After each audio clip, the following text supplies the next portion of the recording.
It doesn't really matter what I think is catastrophic. And I hate to tell you this, but it doesn't really matter what you think is catastrophic. What really matters to us is if we have to go to trial, what are 12 strangers that don't know you and don't know me, what do they believe is catastrophic? Hey folks, Erik Heninger here again, answering some of the most common questions that we get from clients. And I'm trying to clear up a source of confusion for a lot of people that I talk to that come into our office. What is considered a catastrophic injury?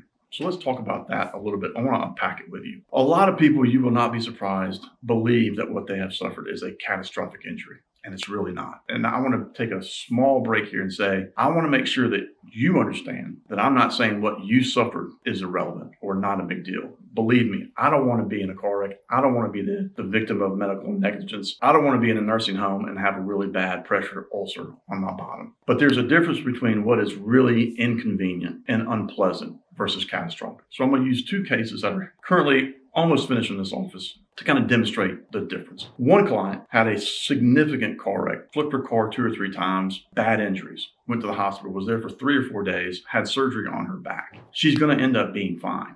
Now, I say fine. She's not going to be confined to a wheelchair. She's going to be able to walk around. She can pick up her grandchildren. She's going to be able to go back to work if she wants to. But she suffered severe injuries, and she's going to be compensated for those severe injuries. But that's not catastrophic. She may have a scar. It's not catastrophic. Versus another individual that we represent who was on a bicycle and was hit from the rear by a truck. This gentleman was hit from the rear, thrown off his bike, suffered massive injuries. He got a TBI, traumatic brain injury. He's had a fractured back where he's had surgery. He lost a kidney, and his other kidney is currently not working. So he is now on dialysis every 3 days. If he loses this kidney, he's going to be on dialysis. I believe it's going to be every 2 days for the rest of his life.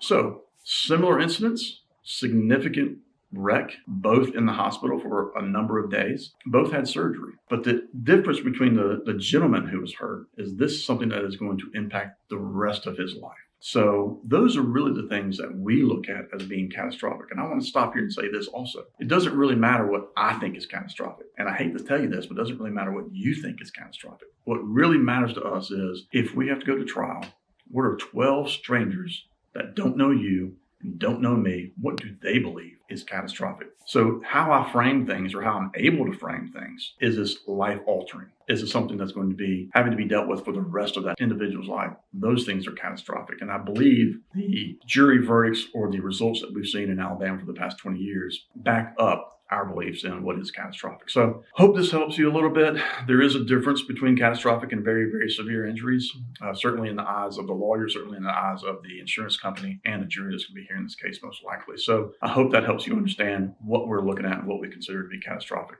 I really appreciate you tuning in. I'd love for you to subscribe. And if you have things that you want us to cover or things that are really interesting to you and you can't seem to find the answer, let me know and I'll give it my best shot. Thanks for tuning in.